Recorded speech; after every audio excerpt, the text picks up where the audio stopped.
Nous venons de célébrer la fête de Pâques. Certes, le contexte actuel nous a contraints à vivre cette fête dans le confinement.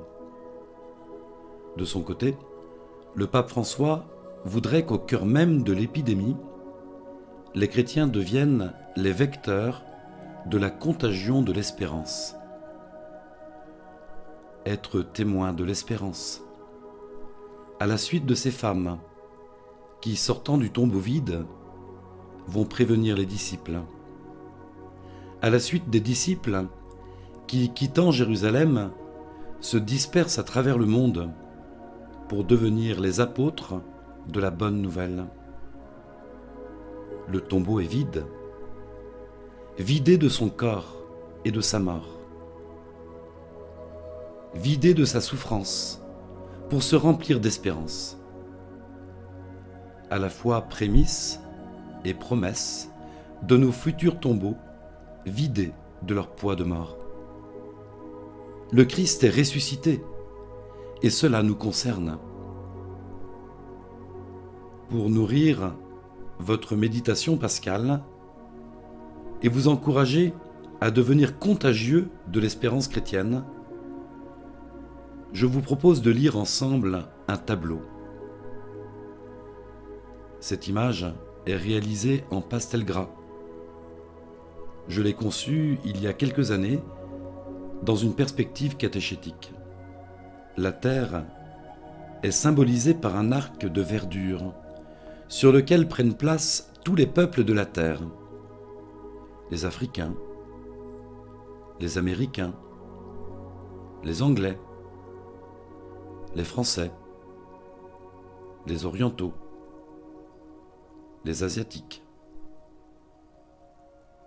Ils forment ensemble l'humanité, à la fois dans son unité et dans sa diversité. Le récit de la Genèse, proclamé au cours de la Vigile pascale, nous enseigne que Dieu créa le monde en 6 jours. Chaque jour où il crée, Dieu contemple son œuvre et voit que cela est bon. Le 6e et dernier jour de son œuvre, il crée l'humanité. Cela est très bon. Le 7e jour, Dieu se repose. Il se repose parce qu'il vient de confier à l'humanité de poursuivre son œuvre. Dieu croit en l'homme. Depuis le début de l'humanité, nous sommes dans le 7e jour. Dieu dort, mais d'un œil seulement. De l'autre, il regarde l'humanité. Il se réjouit quand sa créature met ses pas dans les siens et réalise du beau, du bon et du bien. Mais son cœur se tord de douleur quand sa créature s'écarte de sa vocation. Ses larmes divines sont intarissables devant le champ du drame humain, où poussent côte à côte les épis du beau, du bon et du bien, et l'ivraie du laid, du mauvais et du mal. Que vas-tu faire, mon Dieu? Effacer cette humanité décevante? Détruire toute la création? Mais non, mon Dieu. Tu n'es pas un architecte qui chiffonne son plan à la moindre erreur ou rature pour le mettre à la poubelle. Tu es un père plein d'amour pour ta créature, que tu as hissée au rang d'enfant bien-aimé. C'est d'ailleurs là le message de ce récit bien connu de l'Arche de Noé. Tu aurais pu effacer l'humanité pour repartir à zéro. Mais non, tu n'avais pas le cœur à le faire. Tu n'es pas le Dieu capricieux qui détruit le jouet abîmé. Tu es le Dieu bien au-dessus de l'homme, incapable d'apaiser sa douleur en se vengeant de celui qui l'a blessé. Tu es le Dieu du pardon et de la miséricorde, le Dieu sensible à la misère de l'homme. ce que tu prévoyais de faire. Tu nous l'as montré, à travers l'épisode de l'Exode, ce récit proclamé lui aussi au cours de la veillée pascale. Ton peuple bien-aimé était esclave en Égypte, brisé par les liens de l'oppression. Ton cœur paternel n'a pas supporté cette situation. Tu as envoyé Moïse vers ton peuple pour le libérer. Mais dans sa marche, ton peuple s'est vite retrouvé bloqué, pris en tenaille entre l'armée qui le poursuivait et la mer Rouge qu'il était incapable de franchir. Cette mer aurait pu devenir le tombeau de ton peuple. C'est alors que tu as inspiré Moïse. Prends ton bâton, frappe la mer, les eaux libéreront un passage, et vous passerez à pied sec. Ce que Moïse fit, et tout le peuple traversa cette mer, qui aurait pu devenir son tombeau. Oui, à travers cet événement, tu nous as révélé ton plan. Tu nous as annoncé ce que tu allais faire pour sauver l'humanité blessée. Moïse ne faisait qu'esquisser ce qu'un jour tu allais réaliser pour tous. Et ce jour est enfin venu avec l'incarnation de ton Fils Jésus. Ce Fils que tu as envoyé à la multitude de tes enfants abîmés par le péché et incapables de traverser la mer Rouge de la mort. Lui, le nouveau Moïse, s'est laissé étendre sur le bois de la croix pour frapper la mort en plein cœur, ouvrant ainsi un passage à travers la mort.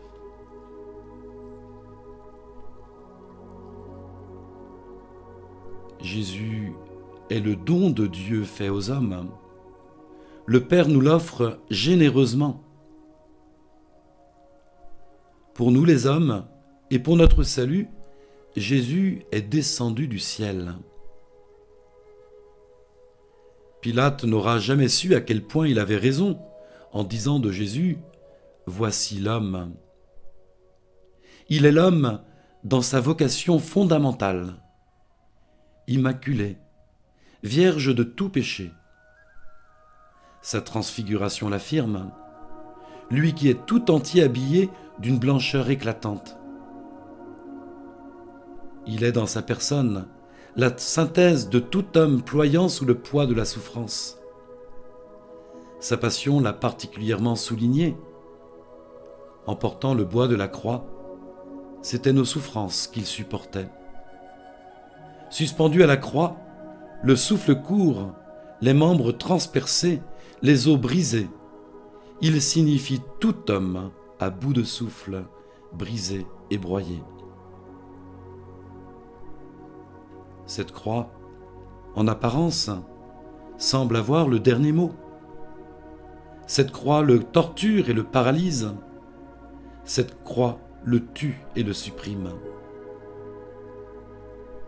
Tu as accepté, Jésus, de rejoindre l'homme dans sa mort, tout homme dans son anéantissement.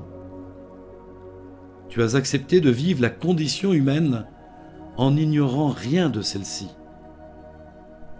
Toi aussi, tu as accepté de faire ce plongeon dans les ténèbres de la mort.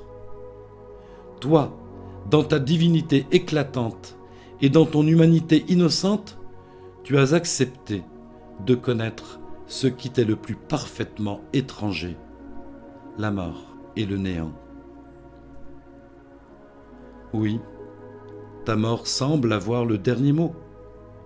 Tout semble fini, terminé, anéanti. Mais toi, tu dis autre chose. Tout est accompli. C'est-à-dire, tout est en place pour que s'accomplisse le salut. Tout peut désormais commencer et se renouveler. Ta croix, et donc ta mort, devient un puissant bélier qui vient fracasser le puissant couvercle de la mort. Cette chape ignoble qui nous enferme dans ses liens éclate enfin sous les coups de butoir de ta croix. Le passage ainsi libéré devient chemin de salut. Ta croix devient alors une échelle qui part du royaume des morts pour rejoindre le royaume des cieux. Et toi, le ressuscité, le victorieux de la mort, tu deviens chaque barre de cette échelle. En s'appuyant sur toi, l'homme est arraché au lien de sa mort. En passant par toi, l'homme est hissé à la hauteur des cieux et rendu à la vie. Ton Père te tient la main sans jamais la lâcher. Et toi, tu tiens la nôtre, celle que nous acceptons de remettre entre tes mains. Ta main nous confie enfin à celle du Père, et comme de l'argile sous les doigts du potier, ton Père nous refaçonne à ton image. Il nous restaure et nous donne un visage d'homme, en te prenant toi, Jésus, pour modèle.